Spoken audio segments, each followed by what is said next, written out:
Good morning, and welcome to the International Conference on Geographical Studies 2024.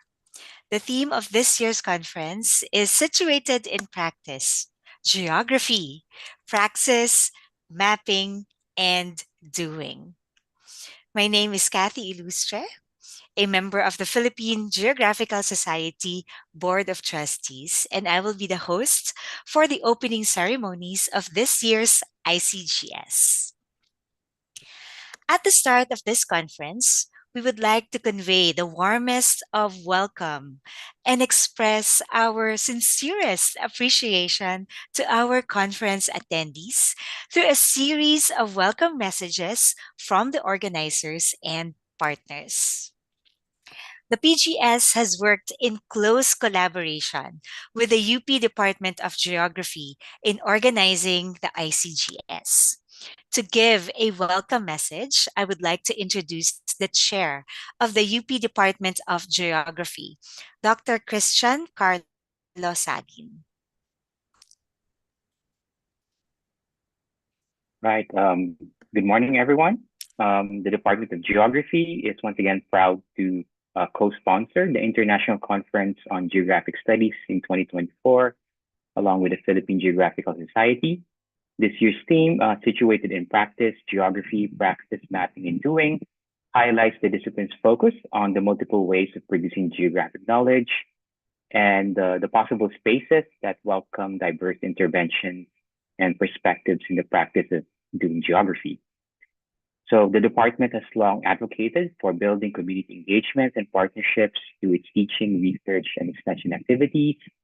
And this year's conference enriches this commitment as we continue to learn from the challenges and possibilities of practicing various geographies on the ground. So we hope the conference will bring together novel, emerging, established, and exciting approaches and doings as we map and navigate our collective futures together. So I'm pleased to welcome everyone to the conference, and I hope we have a productive 2 days. Thank you. Thank you, Dr. Sagin, for sharing your insights about the conference theme and the direction of the department in the continuing practice of geography. Now, for this global gathering of geographers and those interested in the discipline of geography, the PGS has been at the helm of organizing this annual event for a few years now. And to give his welcome remarks is the president of the Philippine Geographical Society. Please welcome Professor Emmanuel Garcia. Thank you, Ma'am Kathy. A very special day to everyone. One of the earlier impressions of what geography is stemmed from Antoine de Saint-Exupéry's The Little Prince, where geographers were depicted to be armchair academics who wants little to do with ephemeral things.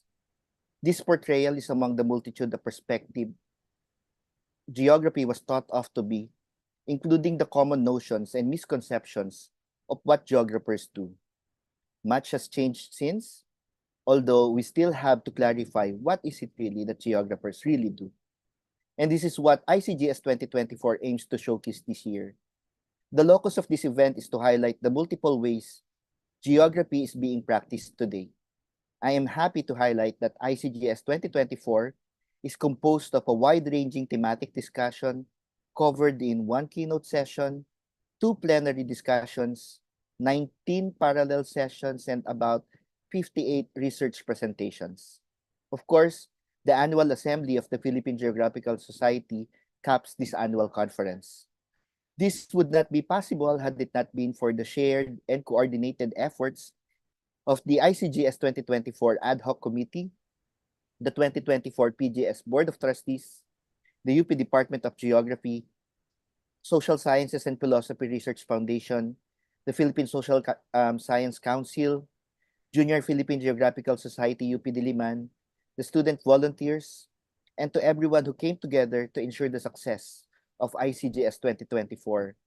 Our hope is that this conference will serve to strengthen our praxis as we continue to probe and explore the various facets of geographic interest. Thank you and enjoy the rest of the conference. Thank you, Professor Garcia, for reminding us that though our research interests are widespread and varied, there is this practice that ties us together as geographers. The messages from our organizers and partners have definitely set the stage for the upcoming sessions of this conference. To give the highlights of this event and guide us in navigating through the various activities in this virtual gathering, please welcome the conference coordinators, Assistant Professor Timothy James Cipriano and Assistant Professor Fernand Francis Hermoso. Thank you very much, Ma'am Kathy. We would like to welcome everyone to the 2024 International Conference on Geographical Studies, where we showcase different provocations that highlight geography and practice. But what does it mean to practice and do geography? Practicing geography involves more than just studying landscapes and spatial phenomena. It is an active process of producing and co-producing geographic knowledge. Geographers and allies in the field, scholars, activists, and community-based collectives contribute to this endeavor in diverse and dynamic ways.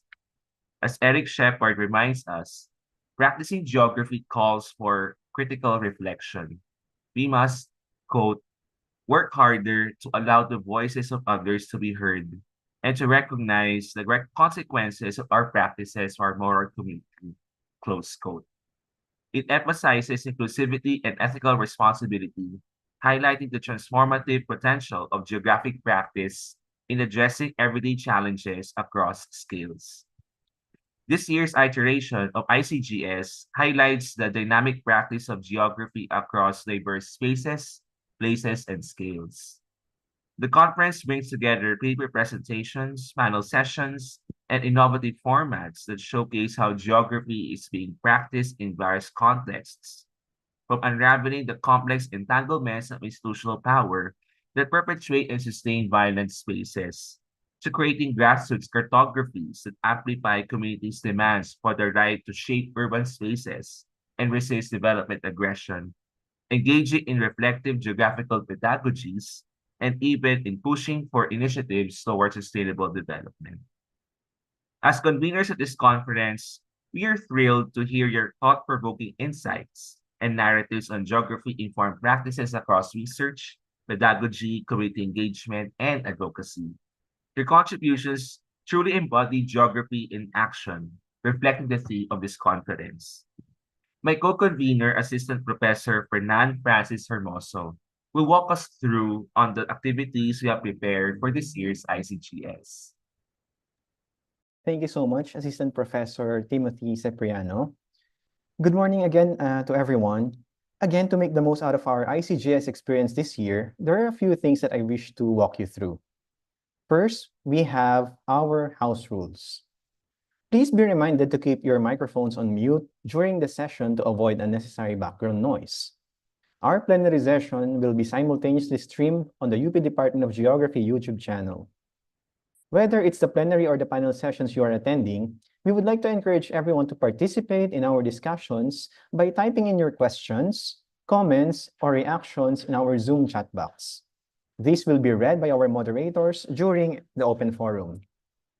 Also, please note that the conference is being recorded for documentation purposes.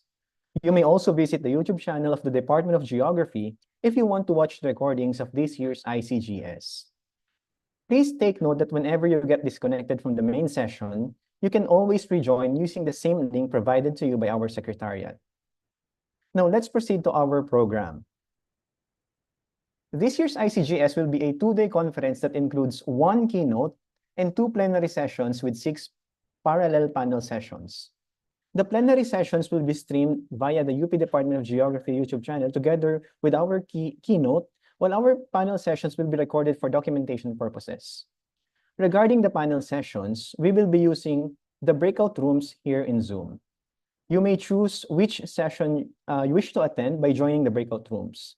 If ever you encounter problems in joining our parallel sessions, or you have difficulties in moving from one breakout to another, please let us know, as well as our student volunteers, so that we can assist you. The schedules of our succeeding parallel sessions, as well as the ongoing sessions, will be also posted in our main room for your guidance.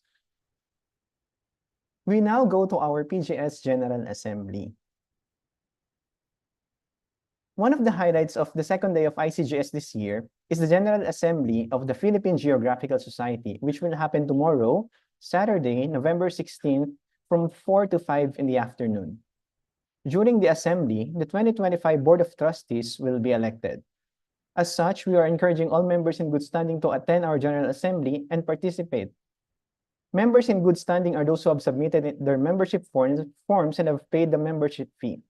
Please take note that the conference fee will serve as your membership fee for the upcoming year. Also, we would like to remind everyone to please visit our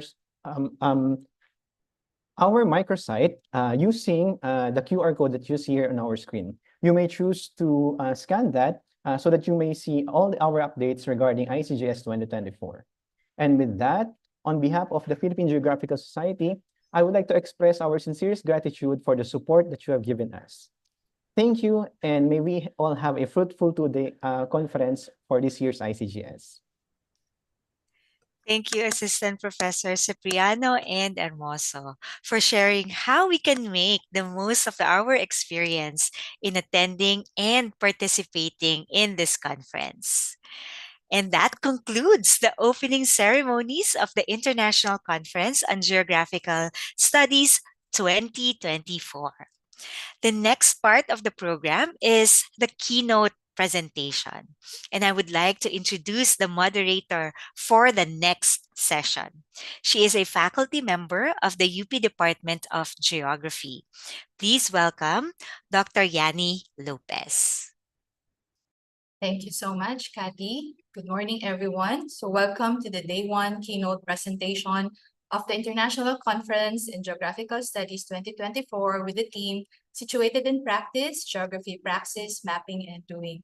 And I'm Yanni Lopez, and I will be your moderator for this session. So before we begin, let me reiterate some house rules for this particular session. So for the participants, please keep your mics on mute to avoid unnecessary background noise during our session. So this session is recorded for documentation purposes, and we would like to encourage everyone to participate in our discussion by typing in your questions, comments, or reactions through the Zoom chat box. And before we end our meeting, we would like to request our participants to turn on their respective cameras, if possible, for a group photo. Okay, so now allow me to introduce our keynote speaker for this morning's session. Okay, so Professor Chu Hong Chang works in sustainability, geography, and environmental education. His expertise is in climate change, misconception diagnostics, and in improvement to geography curriculum and refutation-oriented instruction. He has published widely in the areas of geography, geographical education, as well as in sustainability and environmental education. He is the most cited author in the top geography education journal, International Research in Geographical and Environmental Education up till the year 2023. So he's currently the NIE Sustainability Officer and the former Dean, Academics and Strategic Development at National Institute of Education, Nanyang Technological University, Singapore.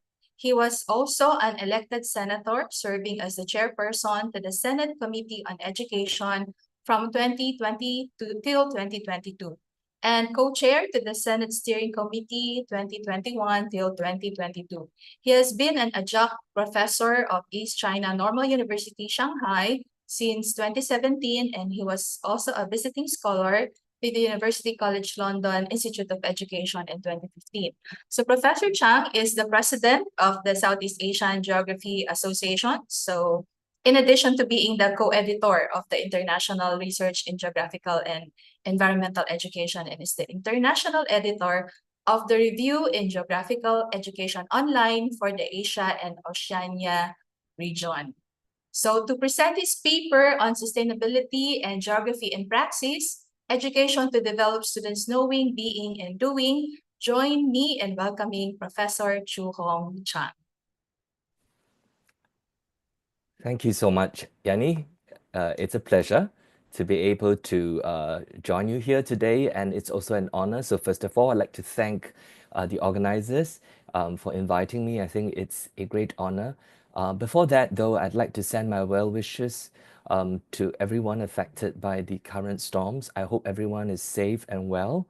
Over here in Singapore, I've been receiving news about it. And for those people that I've been in contact with, I'm quite happy to know that they are fine and safe. So my well wishes to everyone there. Allow me to now share my screen.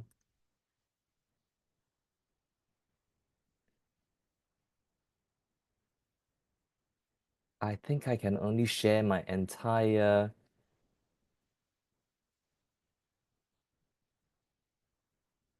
so I'll share my whole screen. I'll do that. Just give me a second.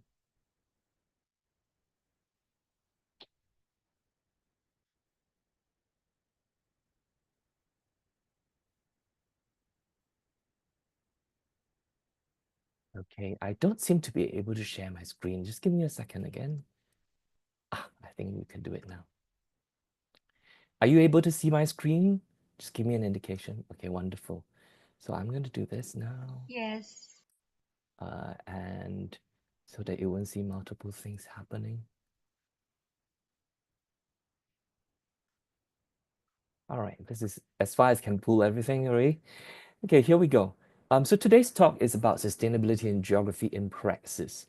I think we cannot disagree of the importance of sustainability in the discourses in geography, more and more so. And I'd like to start by postulating, not really postulating, but stating a fact. If you look at the life expectancy of people in the world, around the world, and I'm using the Philippines as an example, the average life expectancy is more than 70 years old. So if you use that as a calculation, by the year 2030, we would have the children living today, born today, living into the 22nd century. And this is quite an alarming observation because it means that we will need to prepare children for the next century, and we are still grappling with what are some of the futures that we'll see in the next few decades. The kind of the words that we use to describe the future in current discourses include words like volatility, uncertainty, complexity, and ambiguity. So certainly we are going to see more of these happening into the future. Some of the concerns that we are seeing today will include not just about sustainability, but about demographics, aging population, even in countries that are facing higher fertility because of medical technological advancements, and also other rapid technological changes, higher expectations, not just of the aspirations of people in society in general, due to greater awareness with the advent of social media and the internet, but also the awareness of a more diverse society with more diverse needs. But there are some things that never change. Now, I would bet with you that if we are here seated today in a physical location, there will be quite a number of us doing what these young folks are doing in the picture right now, checking our email as we're listening to the person speaking. I think the reality is this, that today we are really tied into the digital technologies that are affordances to our work, living, and play as well. So even as we speak, this particular session is live streamed to YouTube. And unfortunately for some folks, you would have advertisements popping up from time to time on YouTube, interrupting your viewing. So the realities of today are here to stay, as well as some of the more foreboding realities that will be coming. I think the IPCC has come out in its latest reports on some of the very grim predictions of the environmental situations that will happen in the near future. I talked about aging population, In reality, a lot of the parts of the world population is still growing, but because of medical advancements, we're also seeing at the same time the growth not just of young people, but a growing population in the elderly. And so you have new challenges in society. And when we talk about sustainability today, it's no longer just focused on environmental challenges. We're looking at societal challenges, cultural challenges, economic challenges as well. So where does geography fit in all this? I think we cannot disagree that geography as a discipline has provided a lot of opportunities for us to begin the interdisciplinary discussions of sustainability. And interdisciplinary is not just multidisciplinary or cross-disciplinary. Interdisciplinary means you have got to go from one into another. That's why the word inter. And geography places us well as geographers to start from the deep disciplinary understanding of geography into other disciplines when discussing about sustainability. The questions of what is there, why is it there, what is next to it, what is elsewhere, how do things move in space, allow us to look at the multiple perspectives and dimensions that we need when we talk about sustainability. Now, although geography has gone through multiple paradigm shifts, and this is if you follow the development of geographic thought, it has now come to a stage whereby there is like blossoming of 100 flowers, 1,000 flowers, a field of blossoming flowers because of the variety of geographies. And these, together with the new notion of the human race coming into what we call the Anthropocene in a rate of unprecedented change in terms of rate, scale, and complexity, mean that it is affording us even more opportunities. Besides looking at space, for example, as simply Euclidean space, right? Or besides looking at place as just the imagination of a place, besides looking at the capital as the base, besides looking at multiple representations in postmodern or post-colonial forms of geography. I think geography as a discipline and the plurality of the geographies actually places us well. Let me elaborate. So I am a geography educator, and I take pride in the fact that in many of the educational, curricular educational domains, there aren't clear, definite charters like the Geographical Education Charter, which spells out what geography education should be like around the world.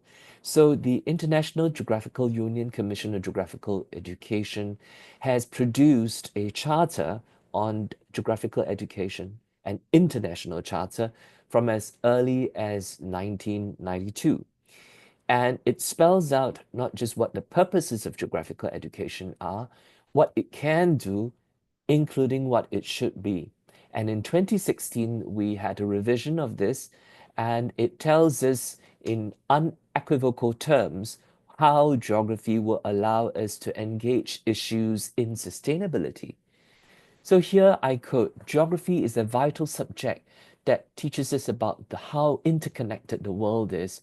It teaches us to respond to issues, to exist harmoniously, and to live sustainably. And geography education allows us to understand the world.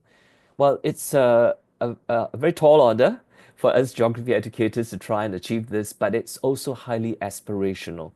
And if I might say, inspirational for other subject disciplines to start thinking about what they would endeavor of their various subject disciplines in the school education context. The Charter also talks about those issues that are close to the heart of those of us working in sustainability, food security, climate change, environmental resource exploitation, etc. But the notion of sustainability is not a new one. It did not exist only after the Brundtland Report of 89. And in the earlier part of the year, I had the opportunity to spend about 6 weeks in Europe for my sabbatical with colleagues in the City University of Paris and of colleagues in Sapienza University of Rome. And while I was there, I was introduced to some of the cultural traditions of the Europeans, and you guessed it right, it's wine drinking. Now, personally, I am allergic to alcohol, and at this time, I can't see you guys on the screen, but normally when I say it to an audience, they would all gasp with some kind of disappointment, feeling bad for me.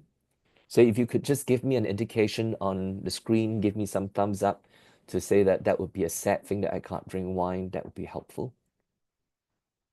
Yanni, you said a heart. You like the fact that I can't drink. Okay, now back to the talk. Essentially, I learned that in wine cultivation in Europe, they had this notion called the terroir.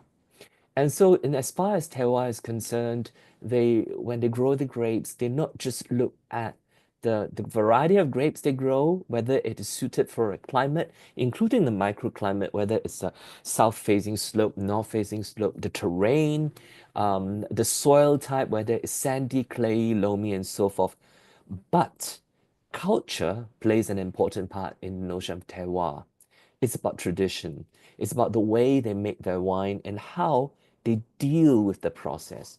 So in a place like Bordeaux, which produces most of one of the highest exporters of wine in the world, I learned that very early on that they had to clean the oak barrels after they have finished, aging the wines and shipping it off.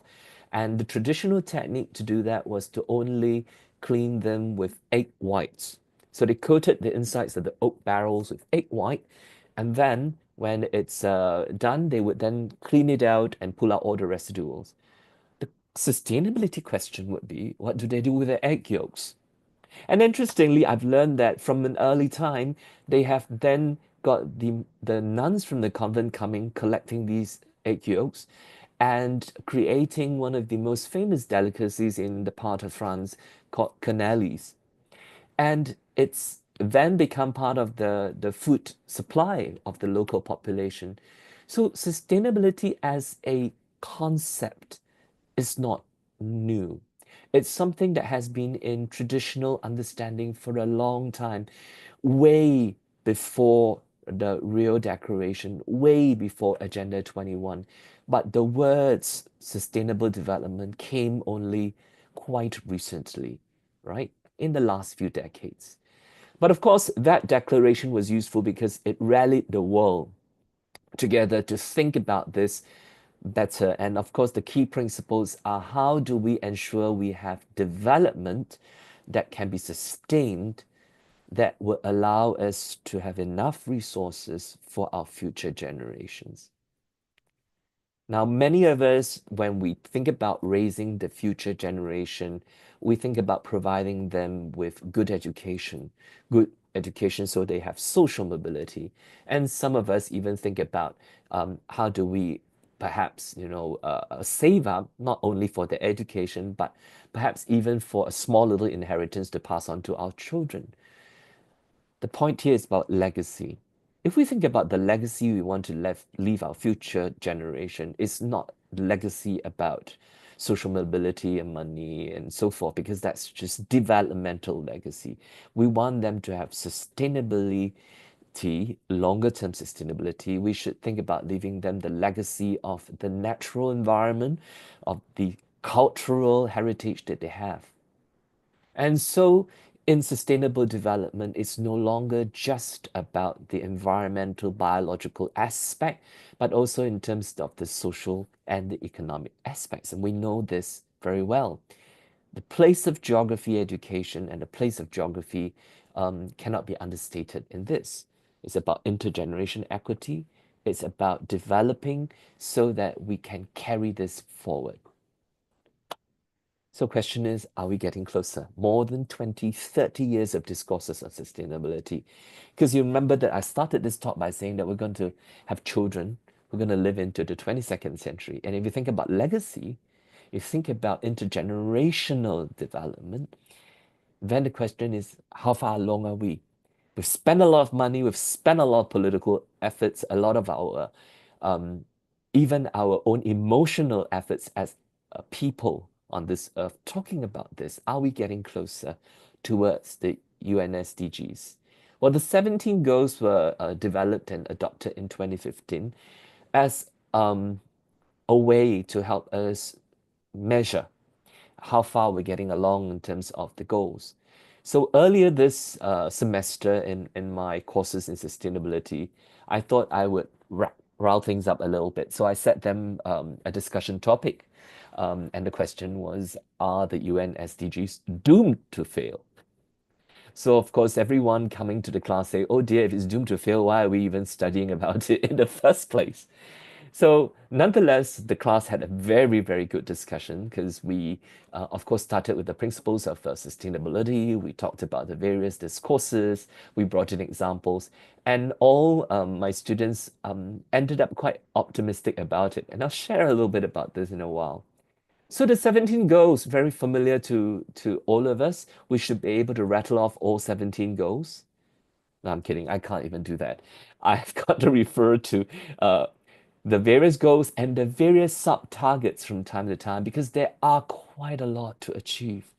And it's not easy to achieve. Look at all these. Some of these are interrelated and some of these are not really goals in themselves that can be achieved by ourselves. Goal number 17, which I have purposefully removed from the slide now, talks about international cooperation.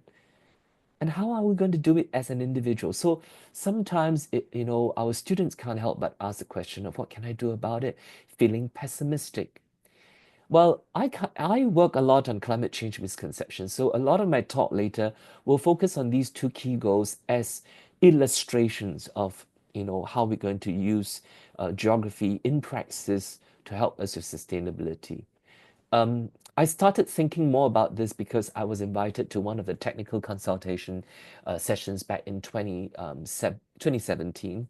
So after the goals were set up, essentially, we had to think about how do we then do a post global action plan to get these goals into action. So when I was at this UN workshop, I had the pleasure of describing to the assembly the scope and the extent and the state of sustainability education in Asia, because prior to that, I've conducted a couple of workshops bringing together educators from the region, and quite happy to share with the assembly that, Asia isn't doing too badly because we've got it in some of these parts of the world in the curriculum, in higher education, and so on and so forth.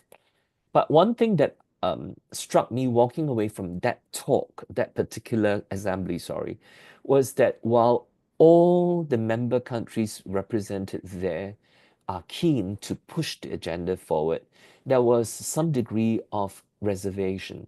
And the reservation was the resourcing needed to push this forward.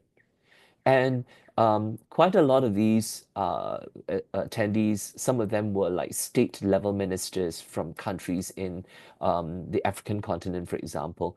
And they were like crying out loud saying that we want to do this, but we also have concerns of resource constraints. We also have concerns of tapping into funding opportunities. So these 17 goals, while lofty and clearly defined, may not be so easy to achieve. So where are we today? Looking in 2023's report, you can see that of the 17 goals, most of them are not really on track. 17% of the targets are on track and 17% are definitely going backwards, not even on track. And a bulk of it is with some marginal progress. So on this basis, I set the topic of, are the UN SDGs doomed to fail? And interestingly, my students said this, well, 2030 is a very short time frame, so perhaps they look like they're going to fail, but it looks like we might have to revise the timeline. So one of them says, let's revise the timeline. So I told them, you're just cheating. Well, you're just cheating because we are talking about whether or not the UN SDGs, whose goals are set in 2030, are are going to be successful or not, you extend the deadline. Another group of students said that maybe we need to reframe the targets because some of these targets are not clear, some are not achievable. So again, I said, well, perhaps you are also cheating because if you can't achieve these targets, which has been set internationally, then you can't achieve. And then I conducted 2 rounds of seminars.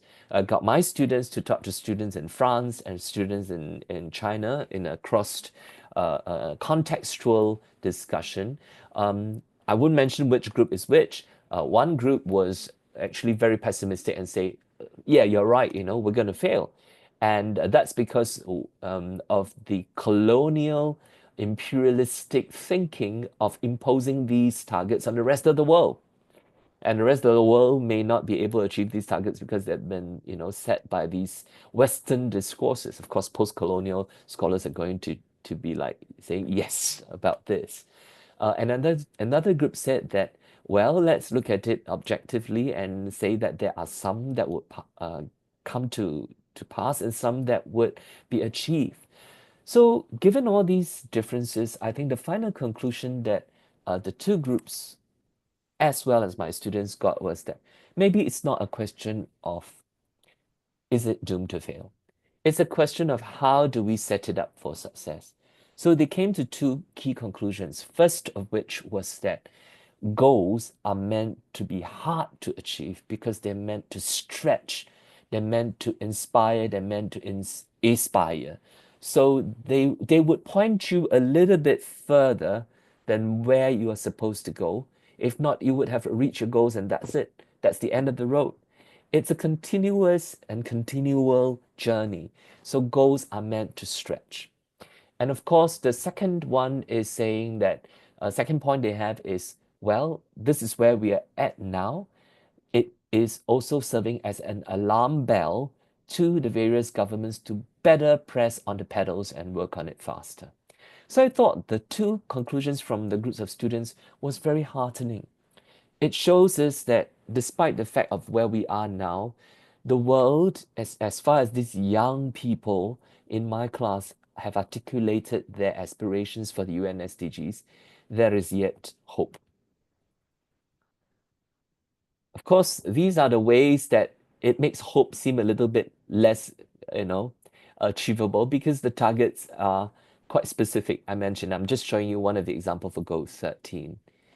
It goes on to talk more about how we're going to achieve Goal 13. I'll leave it here because you have access to these information as well.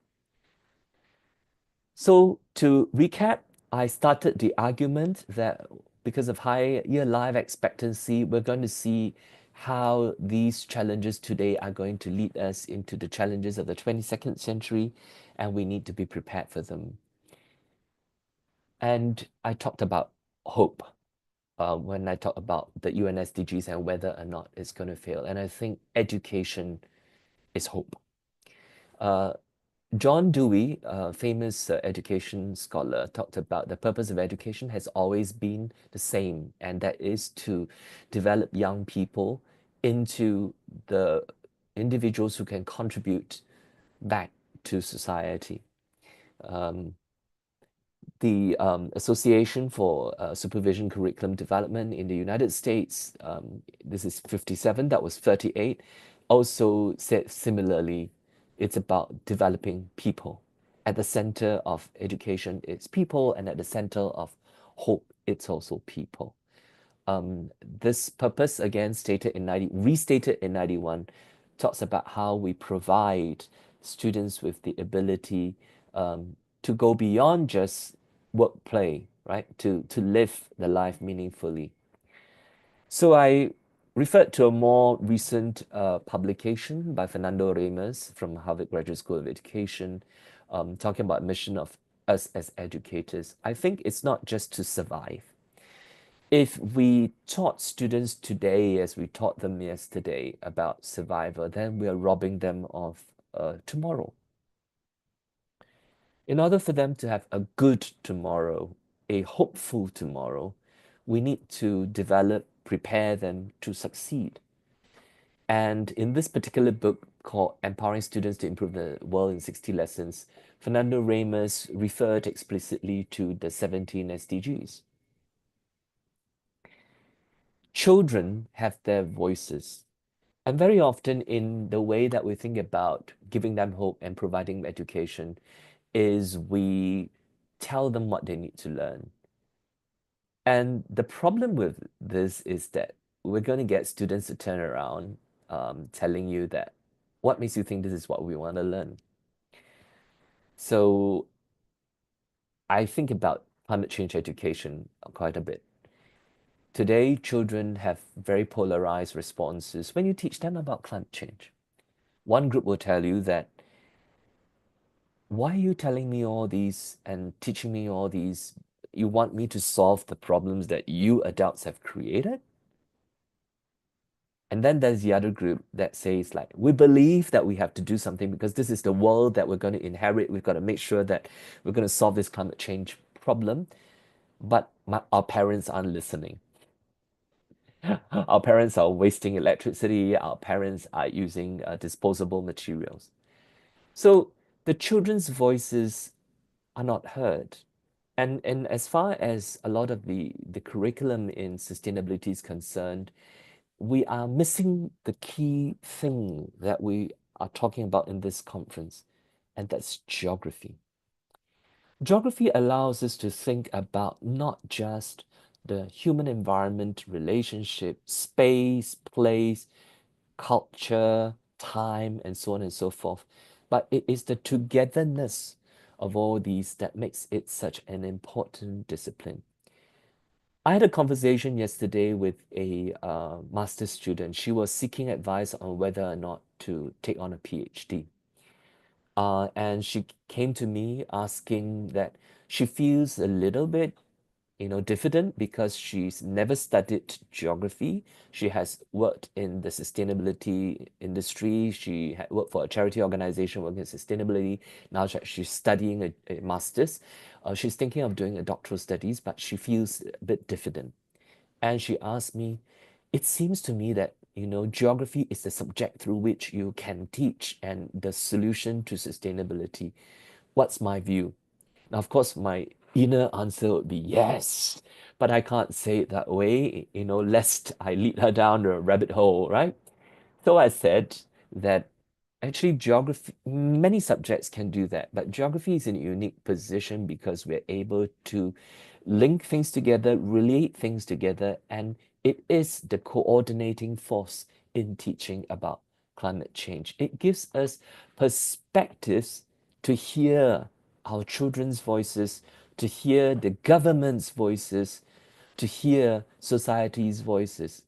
I'm singling out children here because the key to sustainability is our children, because without our children, there's no sustainability to talk about. There's no future generation, no intergeneration. So let's frame the discussion a little bit further. I'm referring to the UN publication, Learning the Treasure Within, normally referred to as the Delors Report. It outlines some of the ways that we look at education and why education is such a treasure. But it also gives us 4 areas to look at, and that learning for it to be effective or to make any sense of any meaning in the world and to have children succeed needs to talk about learning to know, learning to do, learning to be, and learning to live together. And I have been talking about the first 3 quite a bit in my climate change education discourses. And I'd like to feature these 3 in today's talk: learning to know, to do, and to be.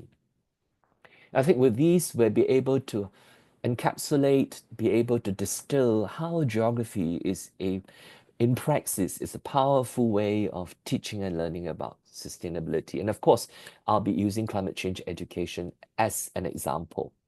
Right? So for those of you who are working on, inclusion matters, or those of you who are working on economic issues, on urban geography, you can use your examples in your various fields a lot more effectively than I. So let me stick to my very small area of knowing. Um, I think geography in climate change has been a natural vehicle for the way that I learn about it, but I am also not unaware of how in the science curriculum in some of the parts of the world, for example, in biology, talking about carbon cycle, in physics, talking about energy efficiency and all that, have been increasingly incorporating climate change as a discourse. But I point out geography here because it allows us very nicely to have the knowing about the social and the scientific aspects of climate change. So when we talk about climate change, it's not just about climate change causes, it's also climate change impact and climate change management. The latter two will not be possible without understanding the climate science. And understanding impact and understanding management requires the social economic aspects as well. So geography is very well placed to do that. I don't need to overstate the importance of climate change, but I think just to give you a little bit of context here, it's not a problem that will go away, right? It's happening and it's happening fast and furious. And a lot of the things that I'll argue for geography being an important aspect of learning climate change comes in this book. And if you're interested to find out more, you can, most welcome to read the book. So let me delve into learning to know. A lot of the work that I've done about knowing is about misconceptions. How did I start thinking about this notion of misconceptions? One of the parents I talked to about a decade ago about, educating children for climate change, told me this, and it kind of like shocked me. And the parent said, like, what's the point of teaching this climate science thing in schools? Because the children can just Google it. Everything is Googleable today. And I had an innate sense of like, that's not right. And I thought deeper about it and I realized the argument against it. And that is, how do you know what are the keywords to put into Google? Today with ChatGPT, we can ask ChatGPT to come up with answers. But how do you come up with quality prompts to get ChatGPT to give you the response that you need? So the basis of that argument would be you do not know what you do not know. And the greatest danger is if you think you know what you don't know when you actually don't know what you don't know. I'll repeat that. The greatest threat to us in terms of learning to know is if you think you know what you know and what you don't know when you actually don't know what you don't know. I hope the AI on Zoom will be able to capture that. So essentially that led me to helping people diagnose and understand what they don't know about climate change. It's all about misconceptions. A lot of studies have shown a lot of different types of misconceptions, and these include the following, such as the type of radiation causing the greenhouse effect, the bad gas, how it's heating up the earth, the kinds of greenhouse gases forming a blanket around the earth, and the source of heat is actually from the sun. So a lot of the kids say things like, CFC destroy the ozone hole, destroy ozone, and there's a hole, so there's a hole, more sunlight comes in, so it's hotter. But in reality, it is CFCs that trap the outgoing terrestrial radiation from the ground, and this CFCs, in addition, creating the ozone hole has allowed ozone to be created in the lower troposphere, which then recombines and forms ozone as a greenhouse gas that traps more long radiation going out. So the complexity of science is missed with a simple, like, there's a hole in the sky, right? And so misconceptions are problematic because they can either be wrong at a propositional level, they can be incomplete because it's complex, or it can be incoherent. So you may have gotten something right, but then somewhere along the line, your understanding is flawed. So like the hole in the sky, so more sunlight comes in, then it gets trapped. Oh, I can't figure out how it gets trapped, so incomplete. Or it talks about how the gases trap the sunlight coming in when it should be the gases trap the terrestrial radiation, the infrared radiation going out. So how do we diagnose this? This is an instrument that was developed, and I had a lot of brain power helping me doing this. Dr. Liberty Rivera, whom I think have spoken to some of you earlier this month. She and I came up with this whole list. We then had it validated, and it goes something like that. It's a two-stage or a two-tier instrument in which we test for the propositional level understanding of a piece of climate change knowledge, and the second tier requires an explanation. So these are just some examples. For those of you who are interested to take the whole diagnostic test, you could visit my website, or you can email me and then I could send you the link. So give you an example. The enhanced greenhouse effect is said to be caused by human activities through, so you may get it right by saying, yeah, the burning of fossil fuel. But then you may then go on to say it's the hole in the sky when it should be greenhouse gases emitted, trap the, greenhouse gases trap the emitted heat. So there's a typo here. This is another example. All right. And this is a little chat bot that I've developed. And you can see there is a QR code there for those of you who can see. Let me just see because I'm sharing my screen. Okay, the QR code, you can scan it and you can start talking to the chat bot and clarifying your climate change misconceptions. So learning, we could give people tools to identify what they know, what they don't know, so they could find out more about it. So if they go through a chatbot and realize, oh, okay, I didn't know about this, they can then go on and say, search more of this information on the internet. But getting people to take action for climate change, learning already what they have learned, how do they do it, it's a little bit more difficult.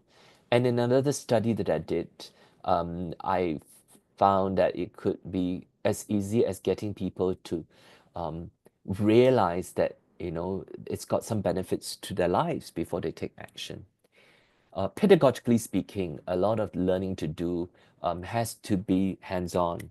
So the sustainability lab at my institute, where my colleagues have developed this game, is called the Getting to Zero game. Uses a series of uses card games to get students to learn about the various types of climate change strategies that they could use, and there are pros and cons. And they learn that for each of these, there is a trade-off. So let me just go back to this slide. You can go to the internet, search for the NIE Sustainability Learning Lab. Under the resources, there'll be a Getting to Zero game. You can click into it, and there is the whole set of instructions. And also, if you're interested to buy that card game, there is a link there for you to look at. But otherwise, there are YouTube videos, and there are also explanation of how the game is played. And hopefully, it inspires you to develop these card games in your own lessons as well. So the whole card game has each card has got two components. Either you decrease carbon emissions, or you earn money in terms of GDP. And after playing the game, the children will then realize whether they have reduced carbon, or they have made money, or they have done both. And very soon they realize that it's not so easy to be a government, because as you play the card game, you realize that more often than not, you would lose some money as you try to cut carbon. And if you try to develop, you're going to get more carbon. So these are some ways that we can get people to learn by doing. And this kind of learning is really grounded in the theory of transformative education, where we think about how we can transform people's way of reckoning and judgment, being able to say, okay, better do something about it. So this is a study I talked about, where we went to some 170 households in a particular precinct within Singapore, and we offered them a program in which, if you successfully reduce your electricity bill in a period of 3 months, and we would then give you some freebies, and the freebies come in the form of energy-saving light bulbs. There were two groups, control and experimental. The control group was just given the light bulbs as well as the brochures, that's it. And the other group was put through a program in which they came for a workshop. They had the opportunity to clarify, and they went back to their households, and that we went to the households for follow-up, knock on the door once during the 3 month period to see how are you doing, do you need any clarification and all that.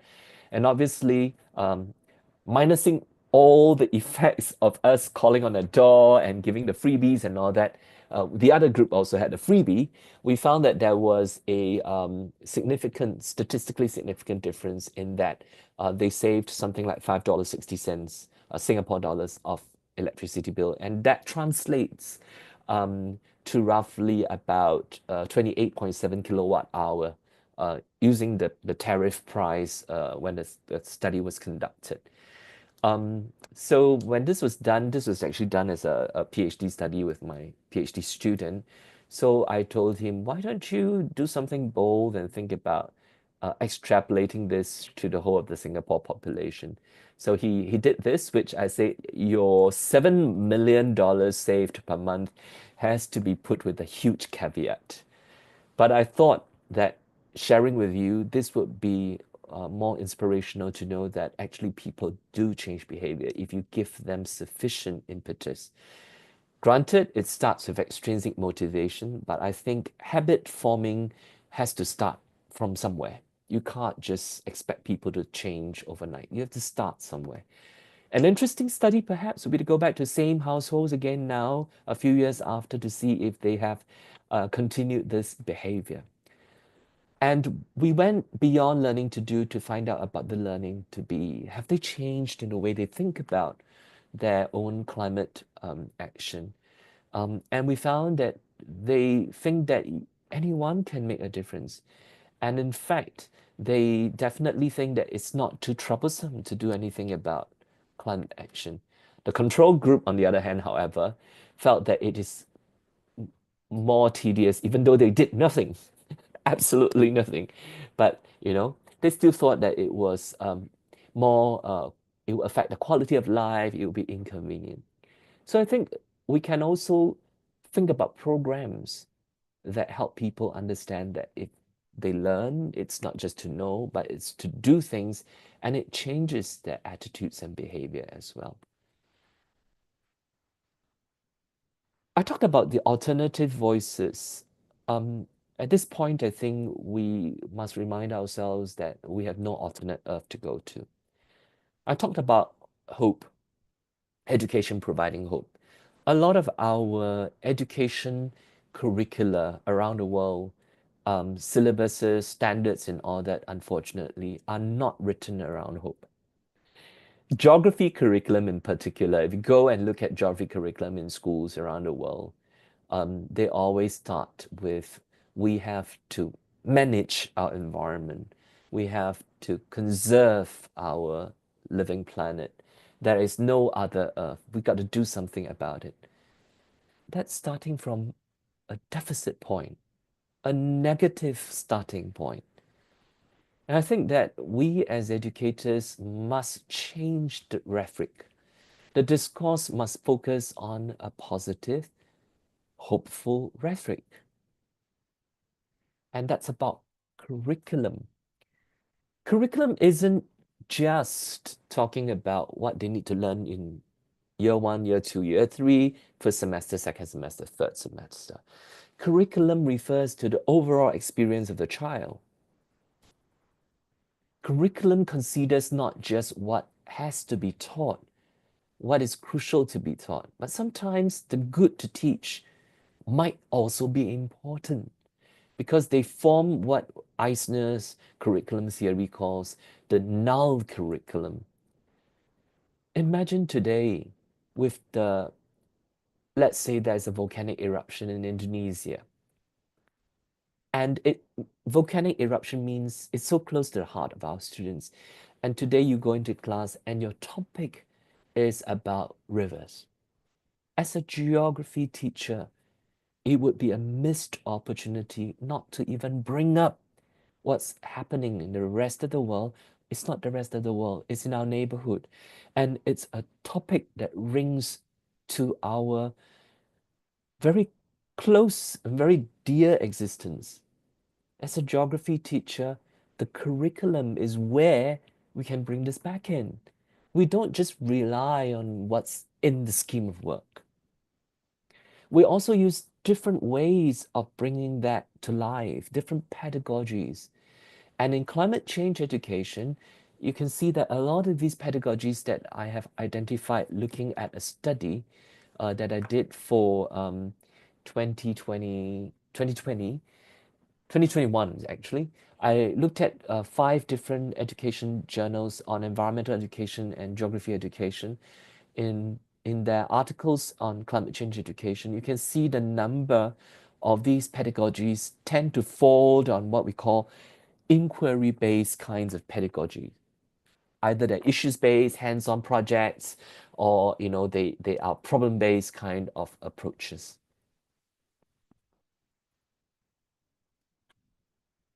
And at the center of deciding what our students need to learn, at the center of the curriculum, is what I call pedagogical content knowledge. This is actually Schumann's idea, Lee Schumann's idea, US curriculum theorist, um, talking about how what our students need to learn is guided by the teacher's pedagogical content knowledge. So I talked about the example of the volcanic eruption in Indonesia, for example, and how I would weave it into my lesson for that day just to bring in the awareness and then tie it back to water is highly dependent on not only my pedagogical knowledge, but my geography knowledge. And some of these will then guide the kinds of pedagogies that we use. And of course, linked to this whole thing is about assessment itself. So in Singapore, the example is that we now have brought in a signature pedagogy like field inquiry, right? Learning in the field. So what we do is we also start assessing how the students collect data, formulate their questions, analyze their data, so on and so forth. The point is to consider curriculum as a whole in our climate change education discourses. This is an example in sustainability education of how the geographical investigation field is conducted. So these are the questions that are asked, and then there is a field work where they go out to measure pH, measure turbidity, measure dissolved oxygen, so on and so forth, and then they come back to do a reflection. They do the data analysis, they share their conclusion, and they do a reflection. So the assessment as learning occurs as they go out to do this field work. The reason why I'm talking about fieldwork as a signature pedagogy here is that as we think about the student experience, the curriculum, and preparing children for the future and helping them to learn to know, to do, to be, it is important to tie them together and not just say, this is our syllabus, so we have got to learn, know, do, and be, and this is our pedagogy, and that's it. There are some ways to merge them together, and bringing them out to the field is one of them, and geography relies so much on field work. I'm going to skip through a couple more slides because I'm wary of time. Oh, and I come to the conclusion so that we have a bit more time for Q&A. So in the talk so far, I have painted a picture of why we need to prepare our children for the 22nd century. Sustainability is such a key reason for that, and one of the key topics to teach. And geography is the best subject to teach about it. I've also talked about how then do we learn about sustainability through geography using an example of climate change education, learning to know, to be, to learn to know, to be, to do, to be, sorry. And I've also talked about the way that we should design the learning process with regard to curriculum theory, talking about pedagogy, talking about the assessment, and the signature pedagogy of fieldwork. In describing the pedagogies linking to the curriculum and the assessment, we're really looking at geography in praxis. For me, geography in praxis is not only existing in terms of the kinds of research that we do translated into our university courses, but a further downstream impact on children. Ultimately, sustainability can happen only if we have the children living into the next century. And they are going to be our future politicians, our future chairs of the IPCC, our future Nobel laureates.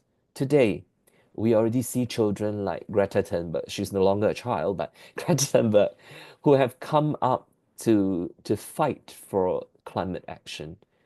So I think we are not going to be too far off from the future where we will see more and more children taking on this role.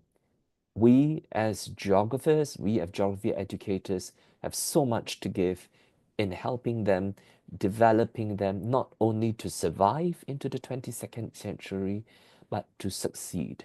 So with that, I thank you, and I think we have got time for Q&A. Thank you so much, Prof. Chu Hong, for that insightful and thought-provoking presentation. Now let us proceed to the open forum. So we wish to invite our audience to type in your questions, comments, or reactions to the presentation of Prof. Chu Hong. So we have a question, a direct message, and it's a question by one of our audience. The question is, in my years of sustainability research, I learned to look at SDG 17, Partnership for the Goals, as cultivating a healthy stakeholder relationship, whether you represent the corporate, governments, or non-government organizations. So the question is, do you think SDG 17 should be looked at as the matrix which should hold a country's commitment to the SGD, since it involves strengthening stakeholders that you work for in the achievement of the goals? Thank you, Yanni, and thank you for that question. I must be very honest and I say I can't begin to try and answer a question that is so well answered in itself. So I think the answer is in your question itself, of course. It's one of the ways that you could frame it, but I must also say that's not the only way, because that comes from a very governance perspective, from a very international perspective, and there are international challenges that we need to address. However, there are also local as well as individual actions that we can take in addressing these goals. So the question that people always ask is, whose job is it? And I think the answer is always, it's everyone's job. But you know, the adage goes, right? When it's everyone's job, nobody's doing it. Because someone thinks someone is doing it, but is anyone doing it? No, no one's doing it. So I think these goals, separated into those 17 goals, have their place and purposes. I wouldn't want to say that any of these goals is more important than the other or should be used as a way to develop metrics for the other. It can be, for sure. But I think we as geographers have also learned that we can look at things more than one way. So that would be my response to your very well thought and well self-answered question. Thank you, Prof. Chu Hong. So if there are other questions, please send in, or you can raise your hand so you can ask the question live. So I have a question for Prof. Chu Hong. So you mentioned about a while ago about this resistance to reservation to SDG, whereas I think based from my observation here in our university, there's a certain sector where there is really an active resistance to SGD, and even thought of associating this following SDG, anchoring on SGD about different activities or programs about each academic unit, as to like just wanting to have this university ranking, aiming to achieve that. So what are your thoughts about that? Because I've been like, we are curious to what have been like geography educators been doing to advocate or popularize and promote sustainability through geography in Singapore. So we might have like an idea, or we can be inspired to do likewise or the same. Thank you. Thanks, Jenny. I perhaps can start by sharing an example of a university that I visited. and I won't name names. Then I go on to talk about the Singapore example. So in this particular university that I know has even won awards for its sustainability efforts, touted as highest rank sustainability matrix for the country. So you know those university ranking things, right? So has been awarded like the highest rank in that country. So when I went and talked to the individual about, so how do you guys do it in your university? Like, do you have like sustainability plan? Do you like frame your plans around the SDG goals? And do you like uh, design your programs around it? You know, and your KPIs are arranged around. So this individual said this, that similar to your description, Yani, there are resistance because there are people who don't believe in it. And so how the university has gone about doing that is that the president of the university makes each of the dean describe what they want to do in contributing to sustainability, not UN SDGs. So each faculty then has the responsibility to say that these are my goals and that's how I want to get to them.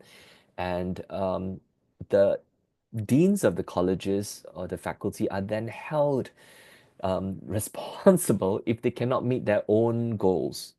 So some of the colleges have definitely mapped it to the SDGs, very clear, because that's easy and clean for them. And some might argue that's too structuralist, right? Whereas others would like to have a little bit more ground up with their faculty, the students being able to contribute. So I wanted to share this example because it's so close to the example that you described about resistance and how that particular university has solved that problem and managed to rise as the highest rank in that country. In Singapore, however, we are beginning to see we're on the cusp of change. The government has, in the latest Singapore Green Plan 2030, so this was released about 2 years ago in 2022, finalized, put the efforts back into the education industry. So if you go on to our Singapore Green Plan website today, you no longer just see like the Ministry of Environment and Sustainability. You will see like 7 different ministries owning this plan, and the Education Ministry owns one of them, is one of the owners. So universities would then have got to think about how they would achieve, sustainability in each of the case. Now, in my university, the Nanyang Technological University, we are the first, I might say, in the world to have issued a sustainability bond. So what this means is that we have a sustainability manifesto that says that we will achieve the following things, and that by the year 2040, we will be carbon neutral. And by that time, the $1 billion bond that we issued would mature and we'll have to pay out to people who hold the bonds. So in terms of the financing of this bond would be like the kinds of savings that we have from energy generation, the kinds of money that we get back from our sustainability efforts would then go back to finance that bond. Given this commitment, a lot of the things that are done at the university are aligned to the SDGs, but not mapped to the SDGs.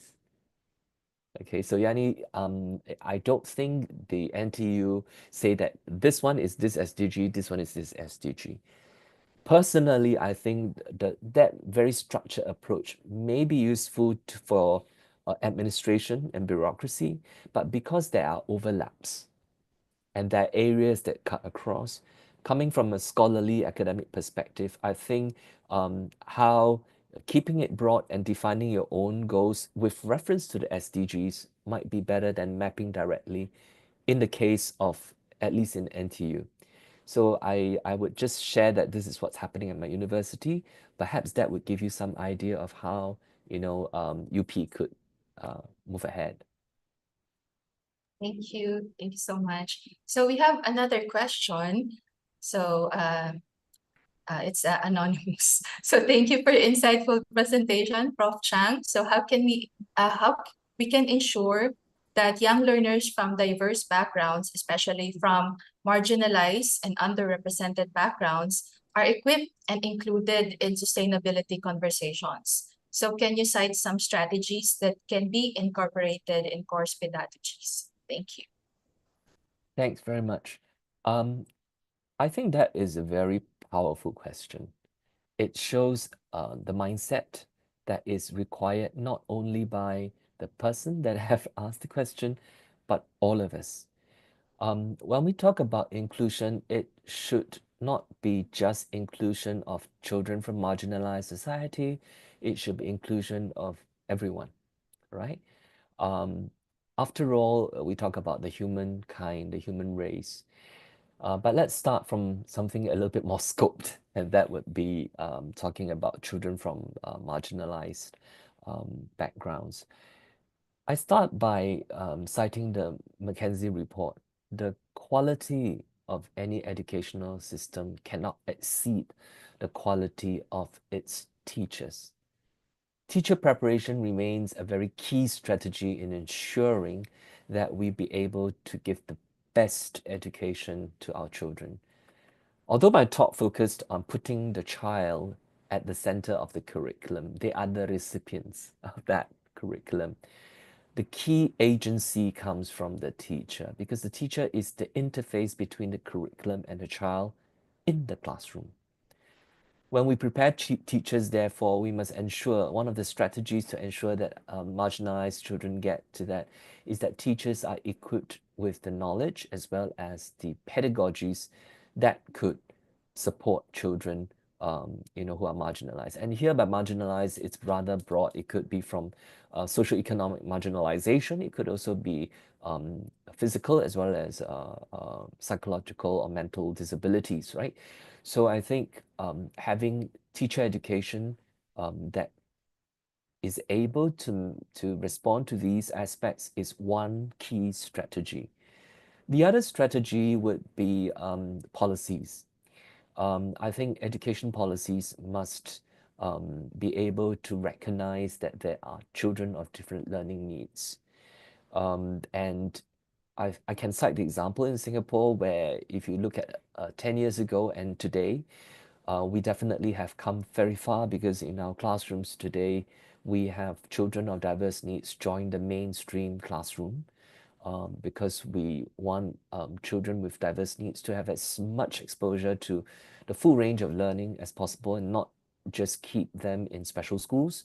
So of course, the highly functioning students with special needs would definitely join the mainstream. We still have those who will need a special school. And in each of our classrooms with students with special needs, we all have a teaching assistant or an educational assistant today. So that is a deliberate as well as a conscious policy on the part of the education ministry. So that's another strategy you can think about. The third strategy we can think about as geographers, not only as teachers, is more public education about these things. Why do I say that? It takes a village to raise a child. It's not just the teachers, it's not just the schools with the policies in place, but their conversations with friends, with family. Parents' education at home is very important because you don't want the education at home to undo all the education that they receive in schools. So parents also need to learn, and therefore we have a job to also educate. We as educators, as academics, we have a job to educate the public so that they as parents can also help in their children's education. So these are three broad strategies I can think about. Welcome other ideas. Thank you so much, Prof. Chu Hong. And are there any other questions from the audience? Okay, now, since there are no more questions from our participants, on behalf of the organizers and participants of ICGS, I would like to thank Prof. Chu Hong for being with us and spending his birthday enlightening us about sustainability, for which he is passionate about. So we will now proceed to the presentation of certificate. Okay, so certificate of appreciation is given to Prof. Chu Hong Chang for sharing his valuable knowledge and expertise as keynote speaker with the topic Sustainability and Geography in Practice, Education to Develop Students' Knowing, Doing, and Being at the ICGS 2024 held virtually at the University of the Philippines, Diliman, Quezon City. So signed by our conference coordinators, the president of TGS, and the chairperson of the Department of Geography.